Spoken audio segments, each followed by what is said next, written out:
kabarnya, Jeng? Kabar aku baik. Ah, bohong. Lagi kenapa sih? Sini cerita. Aku bisa nampung cerita kamu. Dan aku pastiin cerita kamu gak akan aku sebar rahasia. Yakin? Iya. Lagi kenapa sih? Aku lagi galau banget loh, Nay. Karena Cowokku. cowok yang kemarin. Iya. Kenapa dia? Ya ampun, Nay. Aku gak pacaran bertahun-tahun. Dia toksik banget. Toksiknya kayak apa tuh kira-kira? Kesalahan dikit, dia main tangan, Nay. Oh, dia sampai main tangan. Iya. Berarti udah kekerasan dong. Wah, Kamu pernah diapain aja memang? Ya Allah, aku pernah dicubit, dijambak, dijilat gitu loh, Ya Nay. ampun, benar-benar separah itu. Banget. Itu dia berani lakuin di publik atau di mana aja dia berani kayak gitu? Kalau misalnya kesalahan dia melakukan, dia mungkin kalau di jalan, di pinggir jalan berhenti dulu, dia menggigit Ya ampun. atau ya cubit lah ya. Karena aku di jalan cuma bisa nangis, nggak bisa berbuat apa-apa dong aku. Terus kamu ada nggak pikiran mau udahan gitu sama dia? Sebenarnya pikiran aku udahan sama dia sebenarnya pengen udahan, tapi kalau aku udah sama dia aku mau siapa ya kan? Oh, jadi kamu masih merasa kamu bergantung ya sama dia? Iya masih. Terus kenapa kamu ngerasa kok sulit meninggalkan orang yang kamu tahu udah menyakiti kamu gitu? Kalau itu sih emang sulit banget ya, Nay, ya. Iya. Karena kan kayak misalnya orang tua emang butuh banget kan. Hmm. Tapi kalau pacar kayak teman hidup gitu loh. Hmm. Kalau dia nggak ada, emang sih temen aku banyak. Tapi kalau dia pergi atau kemana-mana, aku kayak ngerasa kesepian banget gitu. Jadi di luar kekerasan yang udah dia lakuin ke kamu itu, kamu sebenarnya masih ngerasa ada bahagianya sama dia. Bahagia banget loh. Kalau aku kayak pada sama pasang-pasangannya, aku sama dia. Kalau dia pada nggak main, ya aku sama dia. Ngerasa tuh dunia aku kayak bahagia banget walaupun ya sakit gitu ya kan. Jadi menurut kamu nih, kalau kamu bisa menyimpulkan sendiri nih, hubungan kamu tuh emang kamu deskripsiinnya kayak apa tuh? Hubungan menurut aku ya, Iya. aku sih kayak bahagia banget sama dia. Tapi tuh kalau misalnya aku kesalahan sedikit, dia tuh kayak menurut aku tuh paling salah banget menurut aku gitu lah. Jadi kamu langsung disalahin banget. Banget Dia banget. gak bisa melihat kesalahan sedikit aja. Iya. Biasanya kalian bertengkar soal apa? Cemburu gitu loh, lama balesnya kemana, harus diintilin terus gitu loh akunya. Untuk hal-hal kecil seperti itu dia bisa berpotensi untuk menjadi kasar. Betul. Kayak aku sedih banget gitu loh, kayak ngerasa kok bisa ya orang yang aku sayang dia malah melakukan seperti itu, kenapa ya kan? Dan kamu jadi pasti ngerasa nggak aman gak sih ada di sekitar dia? Betul, makanya itu aku mau putus juga bimbang gitu loh. Biasanya setelah dia melakukan kekerasan seperti itu, dia tuh ngapain sih?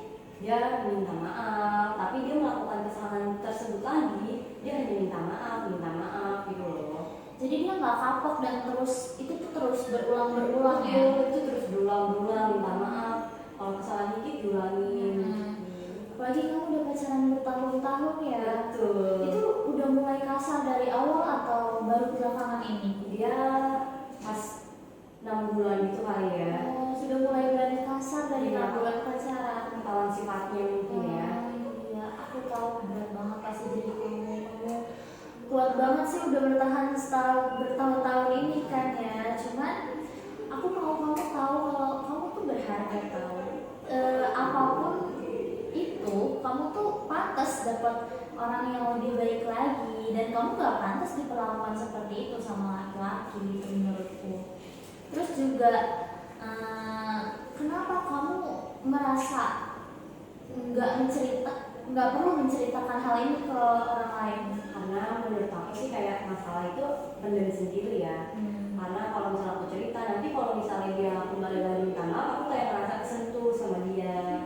Kalau aku cerita tentang mana, takutnya kan kayak bagaimana nih ya dianya, aku masih punya hati juga loh gitu, walaupun dia seperti itu gitu loh. Jadi berarti selama ini kamu benar-benar mendem ini semua sendiri? Betul, aku pendem sendiri, gak cerita-cerita kemanapun gitu loh.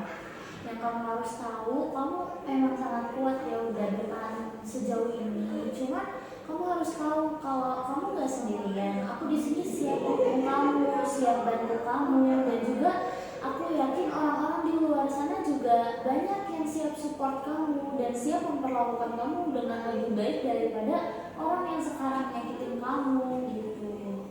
Kalau kamu pribadi pernah gak sih kepikiran ketika dia melakukan hal kasar, kamu berpikiran untuk kayak apa gue cerita aja ke psikolog atau enggak berusaha untuk melaporkan tindakan kriminal kekerasan ini ke pihak berwajib?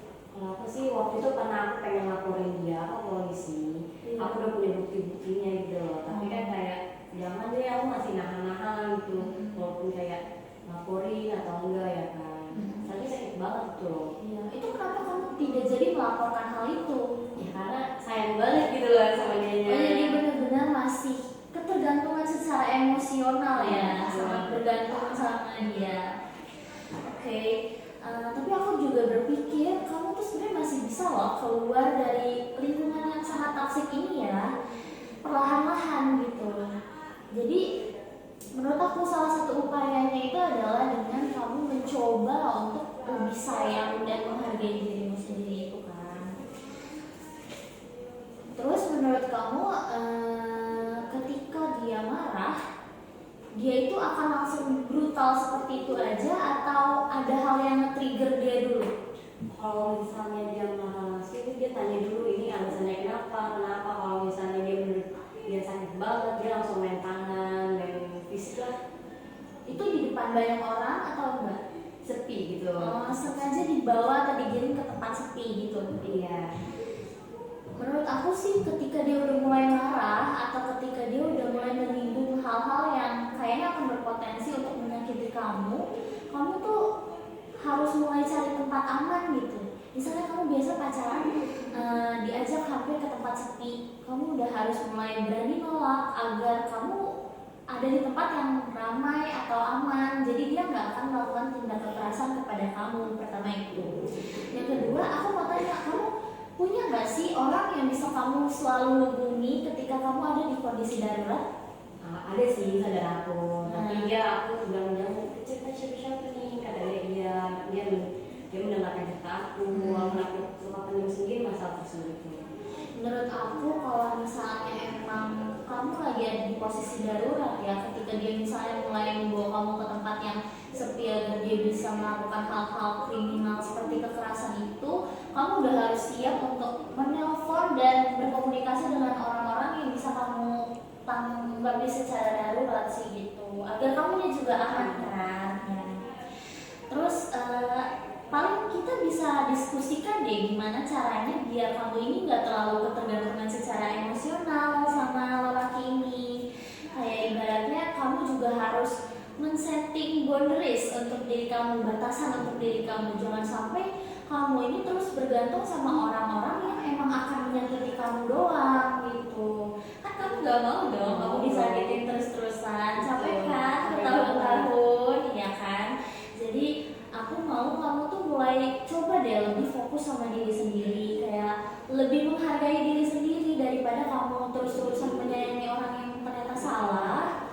Kamu coba belajar untuk sayangi diri kamu sendiri dulu. Kira-kira kamu rela gak kalau kamu disakitin gini terus? Gak rela sih sebenarnya. Gak rela kan? Jadi lebih harus menanamkan kepada diri sendiri kalau kamu gak pantas loh diginiin. Dan yang mau aku kasih tahu ya, cinta yang sehat itu adalah cinta yang saling menghargai, saling menguntungkan, saling membuat bahagia, bukan membuat salah satu pihak justru terintimidasi atau tersakiti. Dan di sini posisinya kamu sudah masuk sebagai korban yang sudah dikerasin sama orang ini, yang sudah dijahatin sama orang ini. Dan kamu, menurut aku, karena kamu udah bisa bertahan bertahun-tahun, menurut aku dia juga udah memanipulasi kamu sampai kamu tuh jadi merasa ini adalah hal wajar gitu. Jadi menurut aku bisa nih pelan-pelan kita mungkin cari cara agar kamu nggak tergantung dulu sama dia, agar kamu pelan-pelan bisa lepas juga dari hubungan toksik ini gitu. Ya, jawab. Baik deh. Berarti aku lebih mencintai diri aku sendiri ya.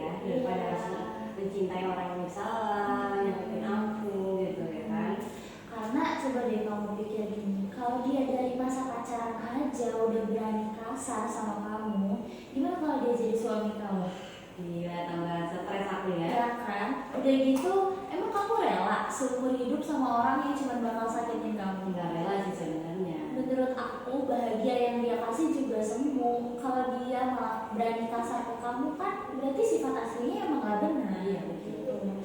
Jadi nanti kalau misalnya suatu saat dia melakukan kekerasan lagi atau hampir melakukan kekerasan yang sama kayak yang kemarin-kemarin kamu alami, kamu udah harus mulai berani speak up ke orang-orang terdekat kamu atau ke orang-orang yang lebih berpengalaman, atau bahkan kalau mau kamu cerita ke psikolog atau melaporkan ini ke pihak berwajib itu boleh banget. Kamu ketika kamu punya bukti, ketika kamu merasa ini perlu diadili, kamu boleh bilang kepada siapapun yang bersangkutan dan siapapun yang bisa menangani kasus ini. Gitu. Aku harap, aku tahu kamu benar-benar kuat banget. Aku ngerasain gimana kamu udah berani akhirnya mengeluarkan cerita ini setelah kamu pendem ini sendiri selama itu. Terima kasih karena kamu udah berani untuk menceritakan ini sama aku. Menurut aku, kamu gak perlu buru-buru untuk mengambil langkah besar untuk keluar dari lingkungan dan hubungan yang toksik ini. Tapi yang pasti aku ada di sini untuk dukung kamu, dan banyak juga orang-orang di luar sana yang akan terus dukung kamu juga kalau tahu kebenarannya gimana. Gitu. Terima kasih ya Nay, kamu jangan cerita ke siapa-siapa lagi ya. Iya, aku juga bisa pastiin kalau ini akan aku rahasiakan ya, karena ini kan juga masalah personal kamu gitu. Terima kasih ya udah curhat ke aku.